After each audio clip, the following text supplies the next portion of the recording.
রিফাত, বয়স ২০ বছর। জন্মের পর থেকেই অটিজমে আক্রান্ত সে। রিফাতের বড় ভাই একজন সফল কর্পোরেট অফিসার, বাবা মায়ের আদরের সন্তান। কিন্তু একই পরিবারে রিফাতকে নিয়ে বাবা মায়ের মনে গভীর হতাশা। রিফাতকে তারা এক প্রকার বোঝা স্বরূপই দেখে থাকে। রিফাতের ১৬তম জন্মদিনে বড় ভাইয়ের দেয়া ল্যাপটপ ছিল জীবনের মোড় ঘোরানো উপহার।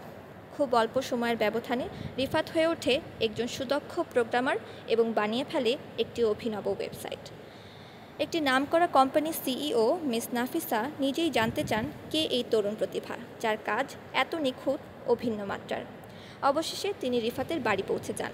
এত বড় কোম্পানির সিইওকে দেখে রিফাতের বাবা মা বেশ চমকে যান।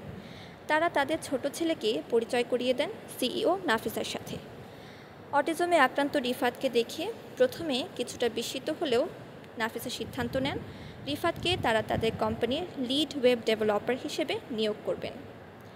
রিফাতের এই নিয়োগ শুধু তার পরিবার নয়, পুরো সমাজের দৃষ্টিভঙ্গিকে নতুনভাবে ভাবতে শেখায়। অটিজম কোনো সীমাবদ্ধতা নয়, বরং অন্যভাবে দেখার ও ভাবার এক বিশেষ ক্ষমতা।